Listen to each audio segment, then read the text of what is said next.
shit, this one's a dribbler. That's what she said. She said what? Huh? What did she say? Nothing. Oh, I thought you were starting a show being all rude there. Never. Yeah. It's the rap show, though. We made it to the end of another season. Yep, and you're drinking. Yeah, because it's the rap show and it's the weekend. It's technically daytime, Yes. but that's okay. What do you mean technically daytime? It's daytime. It's definitely daytime. Yeah, I suppose technically it's got nothing to do with it. What are you drinking? Today, Sarah, I'm glad you asked. I'm drinking a unbranded cocktail pina colada. It's 5% volume alcohols. Cool. It's nice. I've got a decaf coffee again. But you had all that sugar in that Lipton Ice earlier. I did. It was too much. You were wired and being all weird. So yeah. Like, should we just record? And you were like, yeah, all right.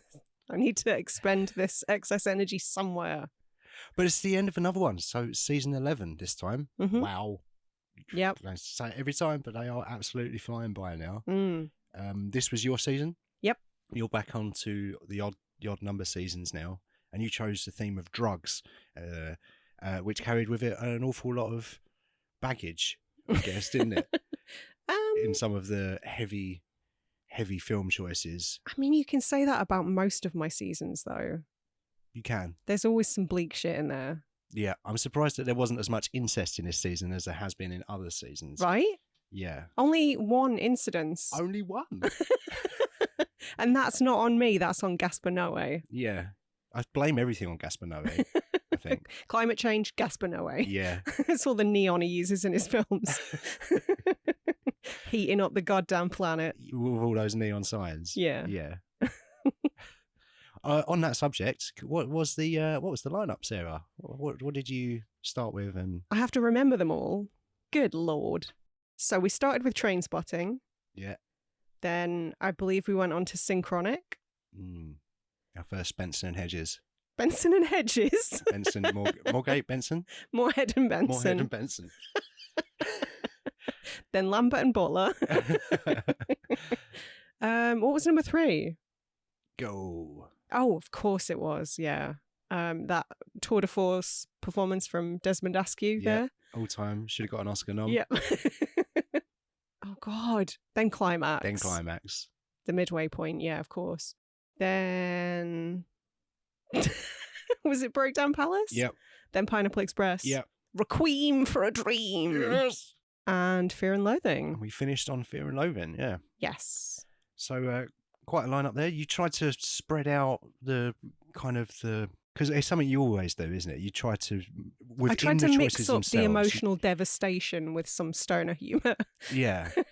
Yeah, you sort of try to mix up the genres if you can, and the sort of things that the films are talking about, and also like the different types of drugs that you try to isolate in each of the episodes. I tried. Talk us through what drugs we did this season. Well, we started with heroin straight out the gate on the smack. Yeah. Usually it's like weed is the gateway drug. You'd think. People have the weed and then immediately the next day they're like, I can't wait to do more heroin now. Yeah, stick that needle in me. But we started with heroin. Mm-hmm. So we're trying to do it the other way around. Yeah. It's probably the better way round. I think so. And then we went straight onto an imaginary drug that helps you time travel. Yeah, it's handy side effect of a drug, I think. A handy side effect? Yeah, if you can harness the power of it. Not if you just end up in some random time with a mammoth about to stand on your head. Yeah, I think that's probably not ideal. It's handy if you want to end up in like statistically improbable time zones. Yeah. Then ecstasy, I guess. Yeah. Yes. And mostly ecstasy. There was a lot of chat about 20 hits of X or something. Yeah. 20 at 20 and was the lexicon, the verbiage they were using in that movie. Every other line was 20 at 20. Yeah. And then we moved on to LSD. We did. Which... I think that had the most amount of... it's a close one. I was going to say the most volume of drugs in all of our movies. Oh, no. But that was a massive sangria... I guess spoilers for all of the movies that we covered. Well, that's kind of a given at this point. But there was a massive sangria bowl full of LSD. I suppose there's a bit of sangria in it. Yeah, some fruit in there as well. Yeah, like some of your 5 a day. It's not all bad. Yeah. Yeah, and then we moved on to kind of no drugs in Brokedown Palace. They didn't do any drugs. They didn't do them. They did some. They did some light ones. And then they got told off for trying to transport. They got mules. told They off. were mules. Someone tried to make them mules Yeah. for the drugs Mhm. transport. Wow. In a foreign country that's weird. Yes. And aren't they archaic and all what? That was that movie basically, wasn't it? Little bit xenophobic, yeah. It was. Little bit racist. But there were some drugs in it. There was a drug, yes. And also a Pullman. Oh, of course, that was the main reason that it was in the lineup, isn't it? No, Your actually. current fixation with Pullman, both Papa and Junior. Yes. But I did program that lineup before that was sort of sparked. Before that was a thing. Yeah. Yeah. What started it? Thunderbolts. No hesitation. Was it that Sentry costume at the end? Did you see his abs? Come on. Yeah. And then we moved on to what was next? Oh, weed. Yeah. Yeah. So we backtracked a little bit. We went back We did. several drug classes. Yeah. Well, I think you sort of said, well, there's been a couple of depressing ones now, a couple on the bounce. I mean, Why don't we try and do a comedy, you said? Yeah. Because historically comedies have been harder to talk about. Yeah. So I wanted to try and challenge ourselves to get over that, because there are so many comedies that are worth talking about. We need to figure out a way to do that. Yeah, definitely. Like Ricky Stenicki, for example. Yeah. God, it's always mentioned.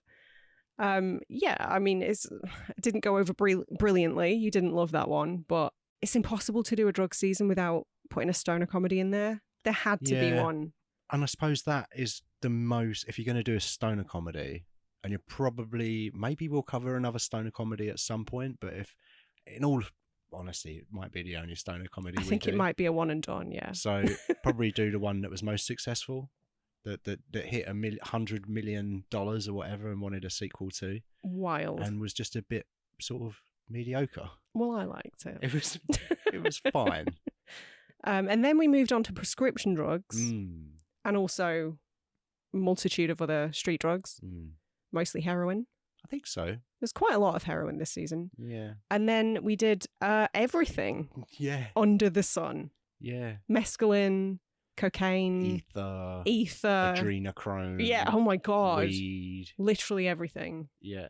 We had Flea doing drugs off the sleeve of our jackets in a men's bathroom. He didn't even know he was acting. No. Didn't even know there was a camera on him. No. It's just like, all right, Johnny. Yeah. Business as usual, is it? I think we kind of covered the gamut. Yeah, I think you did well. You did a range of drugs, both fictional and real. Yeah. And kind of the different intensities of that as well. Kind of your more light-hearted stoner comedy where this thing's not really a problem, to your like societal issues and things like he's got an arm off. Yeah, real addiction and consequences of that. So it was a journey. It wasn't, as in all seriousness, as bleak as I probably made it out to be initially. I think you were a little bit tentative to approach this subject when I suggested drugs, because the reason I wanted to do that as a theme is because you'd never seen Requiem for a Dream. Yeah. So I was like, you have to see it. You have to. I have to, yeah. Genuinely, like, I didn't expect it to be something you would love, but I feel like in order to have that as part of your reference, you needed to see it. As somebody who talks about films, it's good to have that as a comparison point. Yeah, I suppose so. I mean, I did enjoy it as well. I did surprisingly. Like it. Yeah, I thought it was a very good movie. But it's one that always makes lists of like 1,000 films you've got to see before you die, that sort of thing. So yeah, and I suppose again, like, you have to put it in your drug season, really, don't you? Yeah. What else? Yeah, where else are you going to put Possessed refrigerators. It's going to limit you, you know. Christopher McDonald season. Yeah. It's not the worst idea you've had. I have had way worse ideas. Yeah. You're absolutely right. Yeah. Yeah, so I quite like the lineup, and I'm glad we didn't end on a really dark one. Yeah, I suppose the natural point maybe might have been to lean towards putting Requiem for a Dream at the end. Do you know what? I think I'm just going to always call it Requiem for a Dream from now on. My brain doesn't even realise that I'm doing it anymore.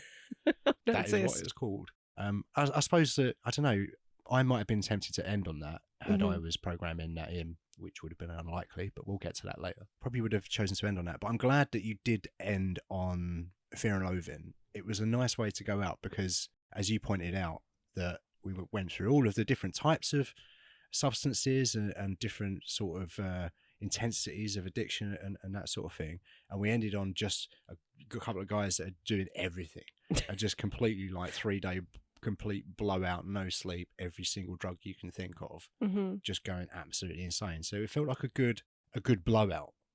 Yeah I enjoyed it. I enjoyed the movie very much. It's been a while since I've seen it as well. Do you know what?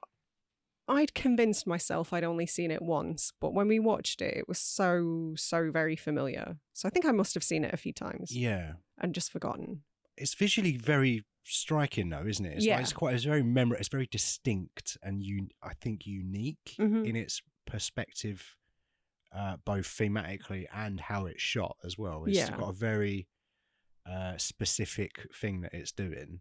Although, as you pointed out, there's not really a story. No. What's the plot? Yeah. No, we covered some quite interesting filmmakers this time. Some big names as well, like Danny Boyle. Yeah. You've already mentioned Moorhead Benson, Terry Gilliam. Big names. Gaspar Noé, Darren Aronofsky. These aren't just like nobodies. No, they're not your Rennie Harlins, are they? No.